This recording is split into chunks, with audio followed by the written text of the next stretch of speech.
Turkey in a few hours for the annual NATO summit with other world leaders. Yeah, the relationship between the U.S. and several member countries has been rocky, as we know, under the Trump administration. Jen Sullivan highlights the big topics that to come up during this week's meeting. President Donald Trump will head to Turkey this week for the NATO summit, where he'll meet with other leaders from North America and Europe. His trip comes as the U.S. wraps up monumental celebrations for America's 250th birthday. For 2.5 centuries, our American republic has stood as the crowning achievement of human history. NATO and many allies posting celebratory messages for the U.S. on July 4th. But the country's relations with NATO have been rocky under the Trump administration. They want to see a U.S. that really commits to stay within the alliance and maybe a softening of the rhetoric.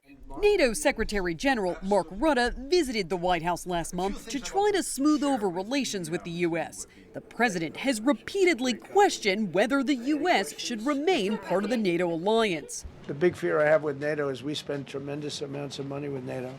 And I know we'll come to their rescue, but I just really do question whether or not they'll come to ours. Likely topics of discussion this week: finalized peace talks between the U.S. and Iran, and the ongoing Russian war in Ukraine, and NATO's support for Ukraine.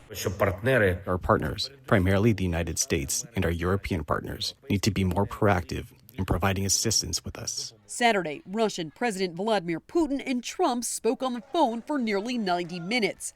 The Russian Foreign Ministry calling it businesslike and highly constructive. The White House did not immediately respond to a request for comment. I'm Jen Sullivan reporting.